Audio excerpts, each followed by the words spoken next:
ભાઈ જિગ્નેશભાઈ, તમે ધારાસભ્યની ગરિમા એને લજવી છે, તમે આબરૂ કાઢવાની વાત કરો છો.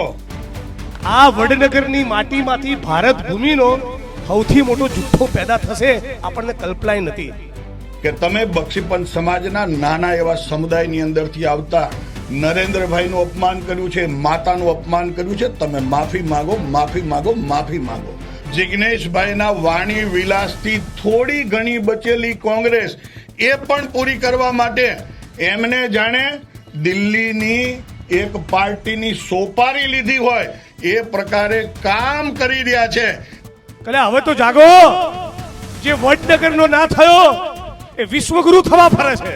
અને આ પ્રકારનો વાણી વિલાસ કરી અને લોકોની વાહવાઈ મેળવવી, નાટકો કરવા, એ એમનું કામ રહ્યું છે.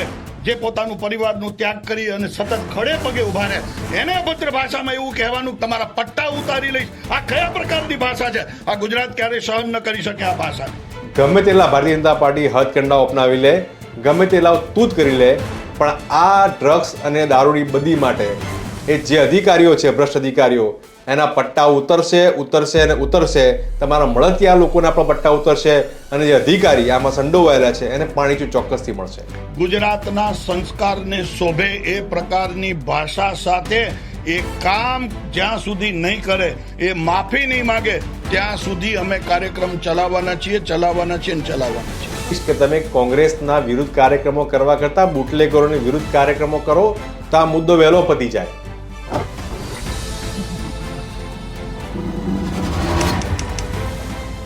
નમસ્કાર, ક્રાંતિમાર્ગથી હું વિમિત કુમાર. સાથીઓ, કોંગ્રેસની જન આક્રોશ યાત્રા જ્યારે વડનગર મુકામે પહોંચી ત્યારે જિગ્નેશ મેવાણીએ મોદીજીના માદરે વતનથી ક્યાંક એવું ભાષણ કર્યું કે જેની અંદર નરેન્દ્રભાઈ મોદીના વિશે પ્રહાર કર્યા. એમણે એવું કહ્યું કે આ ભૂમિ ઉપરથી, વડનગરની ભૂમિ ઉપરથી ભારત ભૂમિનો સૌથી મોટો જુઠ્ઠો પેદા થયો.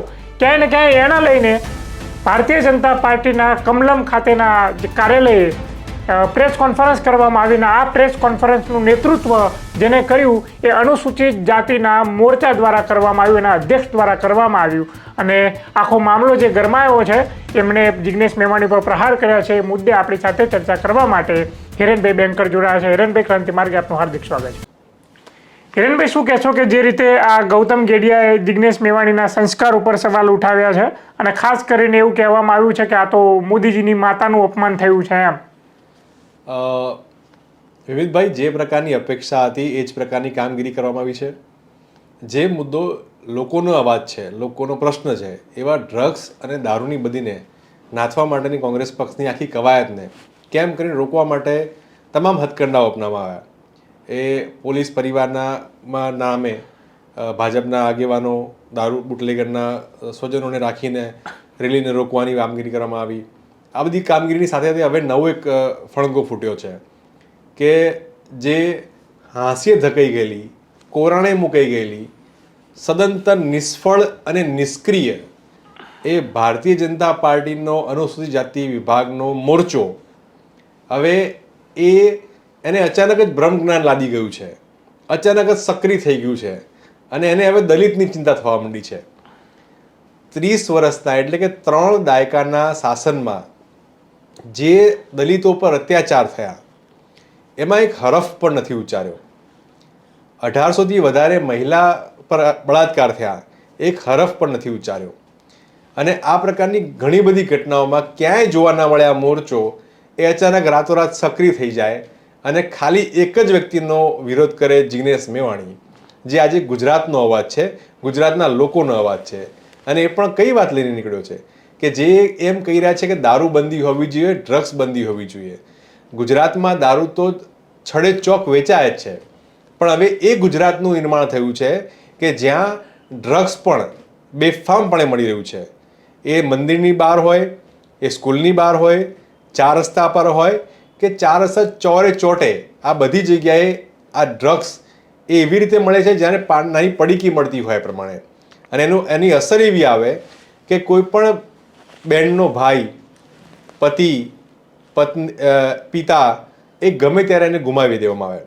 એટલે આ બધીને રોકવા માટે જ્યારે જિગ્નેશ મેવાણીએ એ કડક વાત જે લોકોને ચચરી જાય એવી વાત કરી કે જે ભ્રષ્ટ નેતાઓ છે, જે ભ્રષ્ટ અધિકારીઓ છે, જે આ દારૂની બદીમાં, આ ડ્રગ્સની બદીમાં સંડોવાયેલા છે અને આખા ષડયંત્રને એ ચલાવી રહ્યા છે, એના પટ્ટા ઉતારી દેવામાં આવશે.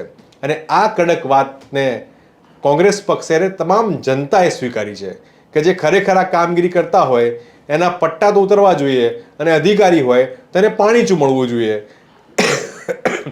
એ વાતને કેમ કરીને ઠાળવી અને એ વાતને કેમ કરીને રોકવી, એમાં સંપૂર્ણપણે અસમર્થ થયેલી આ ભારતીય જનતા પાર્ટીએ હવે નવું તૂત લાયા છે, જેમાં હવે અનુસૂચિત જાતિ મોરચો જે નિષ્ક્રિય નિષ્ફળ હતો એને હવે સક્રિય અને જાગૃત કરવાનો મોકો મળ્યો છે. પણ એ જાતિના મોરચાના જે પ્રમુખ છે એ એવું કહી રહ્યા છે કે તમારી ભાષા એટલે કે મેવાણીની ભાષા એ ટપોરીને છાજે એવી ભાષા બોલી રહ્યા છે. એમ ટપોરીની ભાષા તો આપણે ઘણી બધી જોઈ, પણ ભારતીય જનતા પાર્ટીના સાંસદ અને પહેલા ટર્મના નહીં, આની પહેલાં ઘણી બધી વખત 30 વર્ષથી સાંસદ રહી ચૂકેલા એવા મનસુખ વસાવા, એ દલિત સમાજના ચૂંટાયેલા પ્રતિનિધિત્વ એવા જિગ્નેશ મેવાણી અને આદિવાસી સમાજના ચૂંટાયેલા પ્રતિનિધિ ચૈતર વસાવા માટે કૂતરો શબ્દ વાપરે કે આ કૂતરાની જેમ ભસ્યા કરે છે, આવો શબ્દ વાપરે ત્યારે એમને જરા પણ અપમાનની લાગણી ફીલ થતી નથી, ત્યારે હરફ ઉચ્ચારાતો નથી.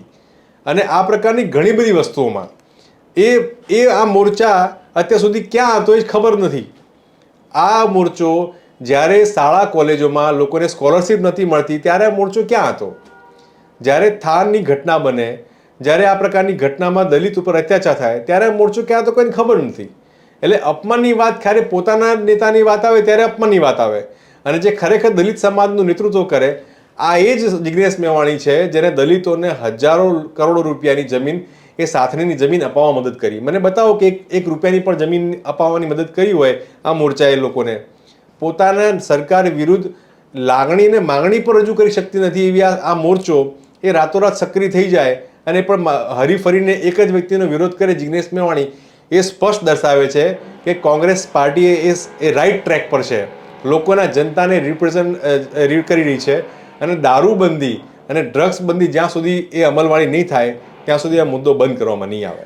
હિરણભાઈ, તમને શું લાગે છે કે ભારતીય જનતા પાર્ટીની કદાચ આ પહેલી પ્રેસ કોન્ફરન્સ હશે વાણી વિલાસ મુદ્દે, અને એની અંદર પણ કોઈ દલિત વ્યક્તિને બેસાડ્યો છે જિગ્નેશ મેવાણીનો વિરોધ કરવા માટે? એટલે હું એ જ વારંવાર કહી રહ્યો છું કે આ નિષ્ક્રિય નિષ્ફળ મોરચો છે જે ક્યાં એક્ઝિસ્ટ નહોતો કરતો, અત્યાર સુધી ક્યાં હતો જ નહીં, મૃતપાય હાલતમાં હતો, એ અચાનક જ સક્રિય કરવામાં આવે. તમે જુઓ હમણાં સંવિધાન દિવસ ઉજવવામાં આવ્યો એ આ મોરચા દ્વારા.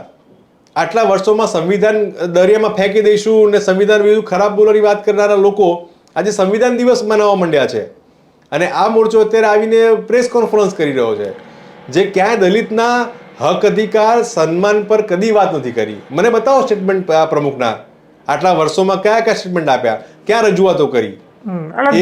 એ કોંગ્રેસના નેતા જિગ્નેશ મેવાણીને પૂછે છે કે તમે આને શિસ્તબદ્ધ રીતે રજૂઆત કરવી જોઈએ. તમે બતાવો ને, તમે સરકારમાં ક્યાં લાગણી કે માંગણી તમે રજૂ કરી હોય? તમે માંગણી તો કરી શકતા જ નથી. તમે કે લાગણી પણ વ્યક્ત કરી હોત કે ભાઈ ફલાણા વ્યક્તિને સાથણીની જમીન આપી દો, કે ફલાણા વ્યક્તિ પર તમારે અત્યાચાર થયો છે એને કંઈક કમ્પેન્સેશન આપો. જે મેન્યુઅલ સ્કેવેન્જિંગ, મેલું ઉપાડવાની પ્રથામાં, ગટર સાફ કરવામાં જે સફાઈ કર્મચારીઓ મરી ગયા છે, મૃત્યુ પામ્યા છે, એના પરિવારજનોને 30 લાખ રૂપિયામાં તમે એક લેટર બતાવો ને તમે કે સરકારમાં આપ્યો હોય તો.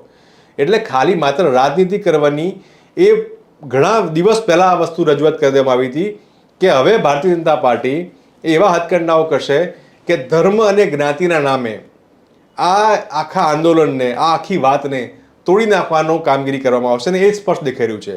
અત્યારે જ્ઞાતિના નામે એ જિગ્નેશ મેવાણીને કોંગ્રેસ પાર્ટીને દબાવવાનો પ્રયત્ન કરવામાં આવે છે. પણ હું આપના માધ્યમથી સ્પષ્ટ કહેવા માગું છું, ગમે તેટલા ભારતીય જનતા પાર્ટી હાથકંડાઓ અપનાવી લે, ગમે તેટલા તૂત કરી લે, પણ આ ડ્રગ્સ અને દારૂની બધી માટે એ જે અધિકારીઓ છે, ભ્રષ્ટ અધિકારીઓ, એના પટ્ટા ઉતરશે અને ઉતરશે. તમારા મળતિયા લોકોના પણ પટ્ટા ઉતરશે, અને જે અધિકારી આમાં સંડોવાયેલા છે એને પાણીચું ચોક્કસથી મળશે.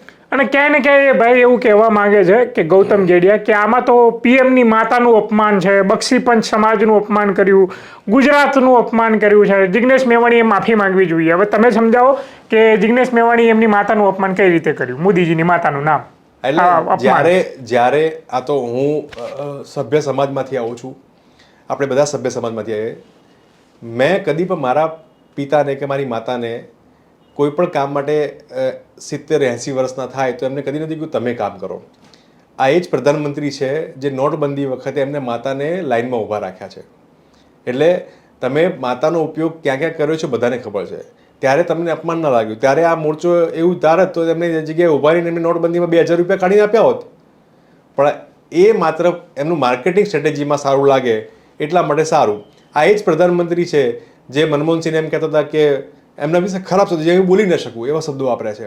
અચાનક જ એમને રાતોરાત બ્રહ્મગ્લાન લાદી જાય છે અને અચાનક જ જાગ્રત અવસ્થામાં આવી ગયા હોય એમ મોરચો આવીને પ્રેસ કોન્ફરન્સ કરે. બહુ હાસ્યાસ્પદ લાગે છે. પ્રમુખ તરીકે હું પણ એમને સન્માનજનક રીતે કહેવા માગું છું કે આ પ્રકારની રાજનીતિમાંથી બહાર આવો, તમે મુદ્દા આધારિત વાત કરો, તમે દલિત પર થતા અત્યાચાર વિશે 5 શબ્દો બોલો, તમે તેમને સાથની જમીન માટે 5 શબ્દો બોલો, તમે સ્કોલરશિપ માટે 5 શબ્દો બોલો. આ બધું બોલ્યા પછી તમે ક્યાંક આવું વાત કરતા હો તો તમે લાગે કે તમે ખરેખર દલિત લોકોના અવાજ છો.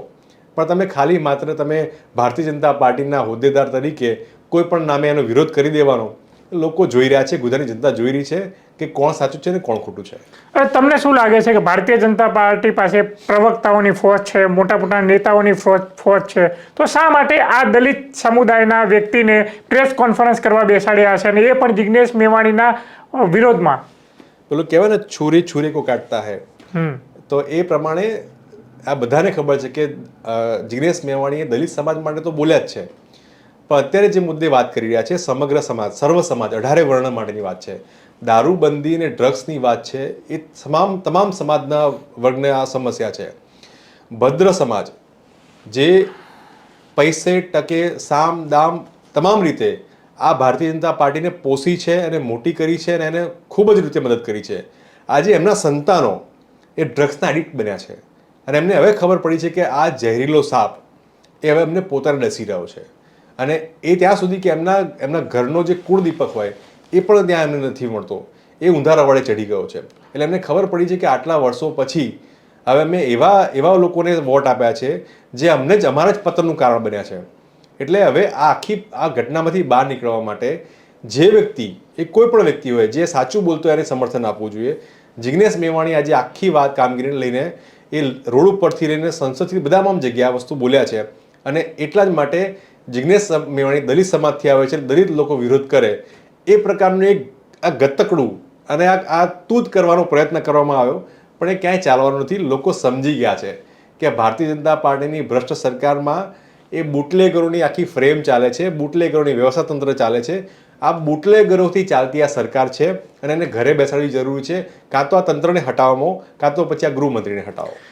એ ભાઈનું એવું કહેવું છે ગૌતમ ગેડિયાનું કે ભાઈ સારા પ્રસંગો પણ થઈ રહ્યા છે સમાજમાંથી લઈને સરકારના પણ. આપણા જિગ્નેશભાઈ એની પ્રશંસા નથી કરતા, ખાલી વિરોધ જ કરે છે અને નકારાત્મક રાજનીતિ કરે છે. નહીં, અમને પ્રશંસા થઈ હતી કે જ્યારે અહીંયા પેલું સી પ્લેન આવ્યું હતું, અમને બહુ કે ભાઈ મારા બાળકને લઈને ફરવા જઈશ, એ સી પ્લેન ક્યાં જોવા ન મળ્યું. અમને પ્રશંસા થતી હતી કે જ્યારે સ્કોલરશિપની વાત કરવામાં કે લોકોને સ્કોલરશિપ મળશે, સ્કોલરશિપ બંધ થઈ ગઈ. અમને આનંદ થયો હતો કે ભાઈ ક્યાંક સરકારી સ્કૂલ ખુલશે, પણ સરકારી સ્કૂલ ક્યાં ના ખોલી. અમને આનંદ હતી કે ભાઈ ક્યાંક યુનિવર્સિટીઓ સ્કૂલ છે સરકારી, પણ 100થી વધારે પ્રાઇવેટ યુનિવર્સિટીઓ ખોલી ગઈ. એટલે ક્યાંક સરકાર એવા સારા કામ કરે ચોક્કસપણે એ ગુજરાતી તરીકે અમે બિરદાવીશું, કોંગ્રેસ તરીકે તો અમે બિરદાવીશું, પણ જે ગુજરાતી તરીકે બિરદાવા જેવા કામ કરે તો ખરેખર ચોક્કસ બિરદાવાય. પણ જે કામ એ લોકોના હક અધિકાર વિરુદ્ધની વાત હશે એને તો કાન મરોડવામાં જ આવે અને એને તો કડક ભાષામાં કહેવામાં જ આવે અને એમને કડક એમને ક્યાંક કડવા ઘૂંટ આવે તો પીવાય પડે. પણ તમે એમ કહો છો કાન મરોડવામાં આવે, હવે થોડાક કાન મરોડ્યા છે તો એમ કહે છે કે હજુ તો અમે આના વિરુદ્ધમાં બીજા બધા કાર્યક્રમો કરવાના છીએ, કારણ કે વાણી વિલાસ થઈ રહ્યો છે. જોડીને એમ કહીશ કે તમે કોંગ્રેસના વિરુદ્ધ કાર્યક્રમો કરવા કરતા બુટલેગરોની વિરુદ્ધ કાર્યક્રમો કરો તો આ મુદ્દો વહેલો પતી જાય. તમારે આ બધું આ અલગ અલગ તૂત કરવાની જરૂર ના પડે. તમે તમારા વિસ્તારમાં બુટલેગરો ખતમ કરો, અમે અમારા વિસ્તારમાં બુટલેગરો ખતમ કરીએ. એટલે આ બુટલેગરોની જે બધી છે, ડ્રગ્સ દારૂની બધી છે એ બંધ થઈ જાય અને આ પ્રકારના કોઈ પણ નિવેદન તમારે વાત કરવાની ના આવે. પણ મુદ્દો એ છે કે કેમ કરીને આ આખા પૈસાને મળતો જે કહેવાય ને પૈસાનો થેલો કોથળો એ આપતો આ ધંધો છે, એ ધંધો કેમ કરીને અટકાઈ જાય, કેમ કરીને અમારો સચવાઈ રહે, એના માટે આખી રમત ચાલી રહી છે.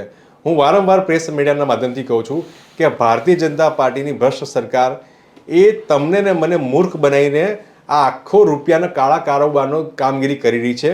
જેમાં નીચેથી સંતરીથી લઈને મંત્રી સુધી, કોન્સ્ટેબલથી લઈને છેક પીઆઈ આઈપીએસ સુધી આ સંપૂર્ણ તંત્ર ચાલી રહ્યું છે. અને તંત્ર તમે ગમે તેટલા હથોડા મારશો, ગમે તેટલી વાત કરશો, પણ તૂટશે નહીં જ્યાં સુધી આ ભ્રષ્ટ અધિકારીઓ જ્યાં બેઠેલા છે, જે ભ્રષ્ટ આઈએસ આઈપીએસ બેઠેલા છે, કે કોન્સ્ટેબલ હોય, પીઆઈ હોય, ડીએસપી કે એસપી હોય, આ જે ભ્રષ્ટ છે ને જે બુટલેગો સાથે મળેલા છે, એ લોકોના પટ્ટા જ્યાં સુધી ઉતરશે નહીં, એમને એની શાન ઠેકાણે નહીં આવે, ત્યાં સુધી આ તંત્ર હલશે નહીં.